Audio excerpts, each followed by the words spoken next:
Selamat datang di Pemecah Sunyi, tempat di mana legenda dan takdir bertemu dalam kisah yang mengguncang jiwa. Di antara riuh ombak Yunani dan bayangan kuil dewa, lahirlah seorang manusia yang ditakdirkan menantang monster, raja, bahkan takdir itu sendiri. Namanya Theseus.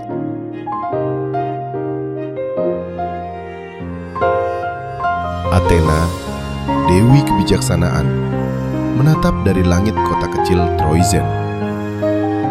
Di bawahnya, Raja Aegeus dari Athena duduk murung, tak punya pewaris tahta. Suatu malam, Aegeus datang ke istana Raja Piteus yang punya putri cantik bernama Aithra.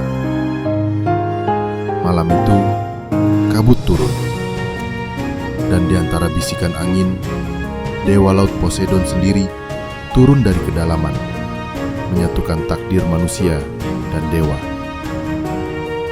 Dari pertemuan misterius itu lahirlah Theseus, anak dari manusia dan mungkin juga dewa. Aegeus meninggalkan pedang dan sandal di bawah batu besar. Jika kelak anakmu cukup kuat untuk mengangkat batu ini, maka ia pantas menyandang namaku, ujar Aegeus sebelum kembali ke Athena. Aithra membesarkan Theseus dengan kebijaksanaan dan disiplin. Ia tumbuh gagah, cerdas, dan cepat marah terhadap ketidakadilan. Pada usia muda, ia mengangkat batu besar itu dan menemukan pedang serta sandal ayahnya. Dengan itu, ia bersumpah, "Aku akan ke Athena, bukan lewat laut yang aman, tapi lewat darat, jalan para perampok dan pembunuh."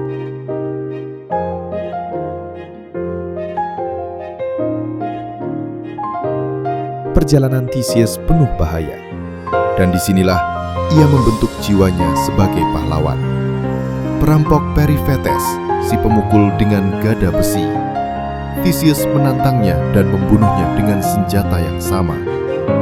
Simis, si pengikat pohon, yang mengikat korban di dua pohon dan mencabik tubuh mereka. Theseus membalas dengan cara yang sama. Skiron, si penendang tebing. Theseus menipu dan melemparnya ke laut, menjadi mangsa kura-kura raksasa.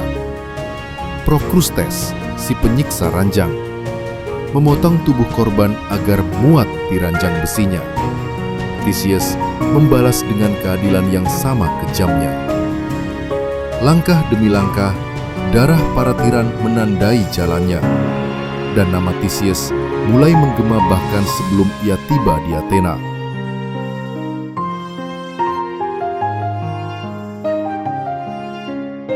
Pertemuan dengan sang ayah dan intrik Medea. Setibanya di Athena, Theseus tak dikenal. Di istana, penyihir Medea yang kini menjadi istri Raja Aegeus melihat bahaya bagi posisinya. Ia meracik racun dan menasihati raja agar orang asing itu disingkirkan. Namun ketika Aegeus melihat pedang dan sandal yang dibawa pemuda itu, ia terkejut dan berteriak, "Darahku, anak yang kutinggalkan di Troezen telah kembali." Medea lari terbirit, dan rakyat Athena bersorak. Theseus kini menjadi pangeran sejati. Tapi kebahagiaan itu singkat, karena di bawah langit Athena, bayangan Minos dari Kreta telah lama menunggu.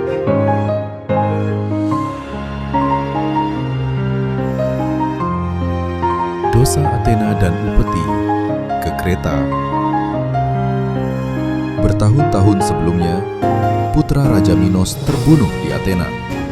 Sebagai balasan, Athena dipaksa mengirim 14 anak muda setiap 9 tahun ke Kreta untuk dimakan oleh Minotaurus, monster setengah manusia setengah banteng yang berdiam di labirin Daedalus.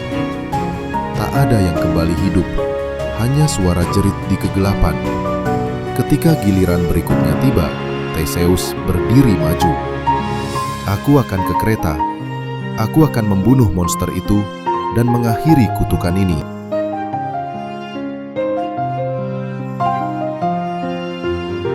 Labirin dan Cinta, Ariadne, di kereta. Raja Minos memandangnya dengan sinis. Tapi sang putri, Ariadne, jatuh hati. Di malam sebelum Theseus memasuki labirin, ia datang diam-diam membawa gulungan benang. Ikatkan ujungnya di pintu masuk. Ikuti benangnya untuk kembali. Dan kembalilah padaku. Keesokan paginya, pintu besi labirin terbuka. Theseus masuk ke dalam kegelapan yang berliku dan berbau darah. Suara napas monster terdengar, berat dan panas. Matanya bersinar merah, dan teriakan itu bukan milik manusia. Pertarungan pun pecah. Minotaurus menyeruduk, menghantam dinding batu. Theseus menghindar, menusuk, tertarik, terjatuh, lalu bangkit lagi. Dengan tenaga terakhir, ia menancapkan pedang ayahnya ke dada monster. Labirin berguncang, dan darah ilahi mengalir di lantai batu. Theseus mengikuti benang Ariadne dan keluar bersama para tawanan lain. Kereta kehilangan monster, tapi cinta dan tragedi baru menunggu.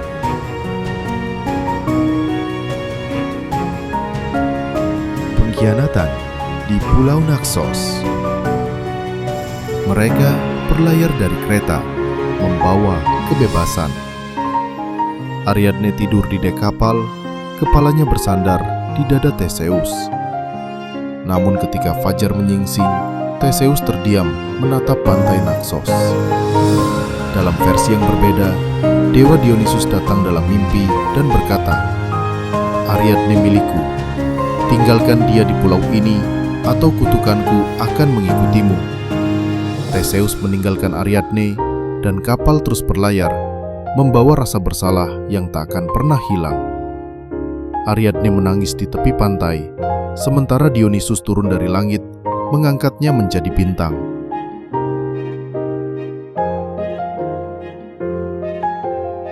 Bendera hitam dan kematian Aegus. Sebelum berangkat, Theseus berjanji kepada ayahnya, "Jika aku kembali dengan selamat, layar kapalku akan putih. Jika aku gugur, akan tetap hitam."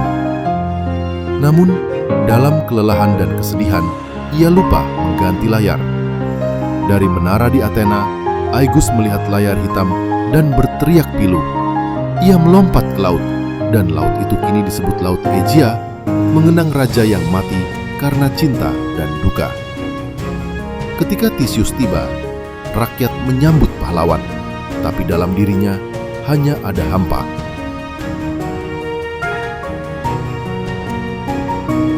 Raja yang kehilangan segalanya. Theseus menjadi raja. Ia mempersatukan Athena, memperkuat hukum, dan menolak tirani. Namun, waktu tak memihak. Cintanya gagal. Sahabatnya Pirithous tersesat di dunia bawah, dan rakyat mulai lupa siapa dia dulu. Pahlawan yang membunuh monster kini berperang melawan bayangan dirinya sendiri. Dalam kesunyian usia tua, Theseus diasingkan, berjalan di tepi tebing di Pulau Skiros. Raja Lycomedes yang iri padanya mendorongnya jatuh ke laut. Badai datang, dan laut menutup rapat, seperti tak ingin melepaskan tubuh sang pahlawan.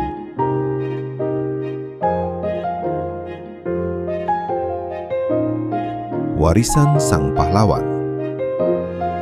Theseus mati, tapi namanya hidup di setiap kisah tentang keberanian. Ia bukan dewa, tapi berjuang seolah abadi. Ia tak sempurna, tapi dari darah dan luka lahir legenda. Aku pemecah sunyi, dan inilah kisah Theseus, sang manusia yang menantang labirin takdir. Tuliskan di kolom komentar, jika kamu di posisi Theseus, akankah kau berani masuk ke labirin itu demi membebaskan orang lain?